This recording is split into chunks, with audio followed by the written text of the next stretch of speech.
শেখ হাসিনা কয়েকদিন আগে ভাষণ দিয়েছে নিষিদ্ধ ঘোষিত ছাত্রলীগের আয়োজনে একটা অনলাইন প্ল্যাটফর্মে। ভাষণের মধ্যে আমি বলেছি পৃথিবীর মধ্যে 7টা আশ্চর্যতম জিনিস আছে না নাই?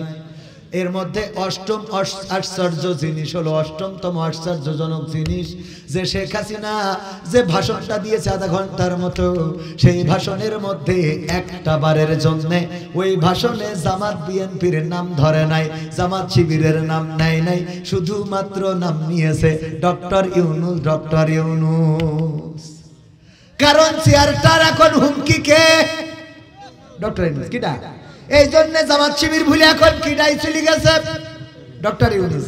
ওগো আমার ভাইয়েরা, ওই চেয়ারটা দেখে এখন কষ্ট লাগে। যুবকেরা আমার, তোমাদের কথা বলতে চাই সোনা পাখিরা, যারা মেয়ে মানুষের পিছনে ঘুরে বেড়াও, যারা বিভিন্ন মেয়ের পিছনে ঘুরতে ঘুরতে জীবনটারে ডাল বানাই ফেলিস, ফেন্সি ডালের সাথে তো ওরা খাপ খাইয়ে নেছে, আছে না নাই? মাল খেয়ে ডাল হয়ে পড়ে থাকে, মেয়ে পাত্তা দেয় না বলে আগে বিড়ি খাইতো, এখন গাঞ্জা খাই। ঠিক না বেঠে? আগের সময় যদি কেউ চিকন থাকতো, আমার প্রিন্সিপাল জিজ্ঞাসা করতো, এই তুমি এত চিকন হয়ে যাও কেন?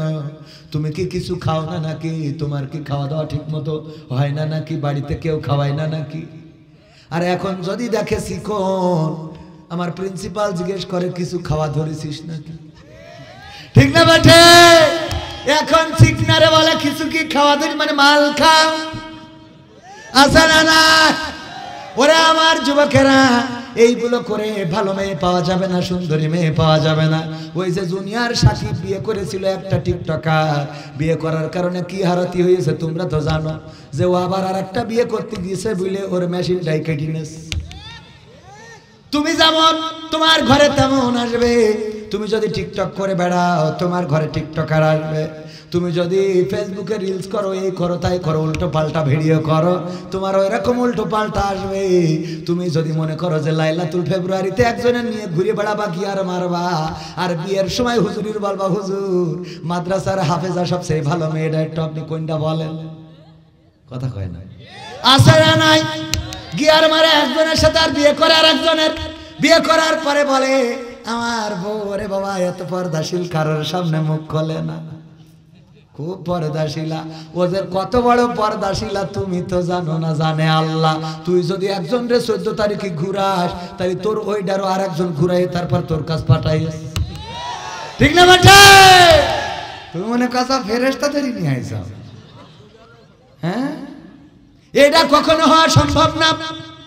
প্লাসে প্লাসে কি কয়? প্লাসে প্লাসে মাইনাস, প্লাসে প্লাসে প্লাস, আর মাইনাসে মাইনাসে মাইনাসে মাইনাসেও প্লাস, কিন্তু প্লাসে মাইনাসে, তার মানে একটা যদি আল্লাহওয়ালা হয় আর একটা যদি শয়তান হয়, তাইলে ফিরাউন আসিয়ার মতো কোনোদিন মিল হবে না। কোনো না কোনো এক সময় দুইজনের পার্থক্য হওয়া লাগবে না, লাগবে না? যদি নূহ আলাইহিস সালাম তার স্ত্রী ছিল, তার স্ত্রী এবং নূহ কি মিল হয়েছে নাকি? না, হয় নাই। সুতরাং প্লাসে মাইনাসে মাইনাস, মনে রাখতে হবে মাইনাসে প্লাসে মাইনাস, আর মাইনাসে মাইনাসে মানে দুইটাই যদি গাঞ্জাখোর হয় তাহলে সংসার টেকবে, আবার দুইটাই যদি নামাজি হয় তাও টেকবে। প্লাসে প্লাসে প্লাস, মাইনাসে মাইনাসেও। কিন্তু প্লাস আর মাইনাস যদি হও, তুমি যদি মালখোর হও আর তোমার বাড়ি আসার পরে নামাজ পড়ে দেখে যদি মনে করো বউ ভালো, বুঝে নেবা ওরও কোনো কিছু আছে, তাহলে তোর সাথে টিকার কথা না। টেকবে বলেন? টেকবে না তো। একজন আমাদের কলেজের টিচার ছিলেন, বাড়ি বরিশাল, বলল কবির ভাই একটা লজ্জার কথা বলি, আপনি তো ওয়াজ করেন মাঝে মাঝে, কাজে লাগতে পারে কি? আমার চাচা ছিল সমবয়সী, আমি তার ভাতিজা।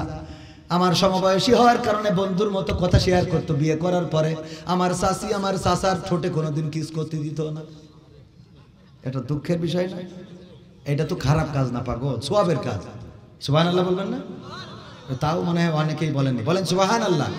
আল্লাহর নবী বললেন, ওগো আমার সাহাবীরা শুনে নাও, যদি কেউ তার স্ত্রীর সাথে সঙ্গম করে, মিলন করে, স্ত্রীর সাথে যদি মিলিত হয়, আল্লাহ রাব্বুল আলামিন তার আমল নামায় সওয়াব দিয়ে দেন।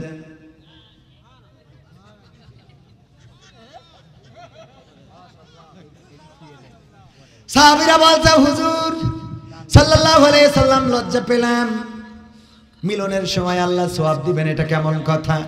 আল্লাহর নবী বললেন, ওগো আমার সাহাবীরা, লজ্জা পাওয়ার কিছু নাই। তোমরা যদি এই কাজটাই অন্য জায়গায় করতে, বৈধ জায়গায় যদি অবৈধ জায়গায় করতে, গুনাহ দিত কিনা?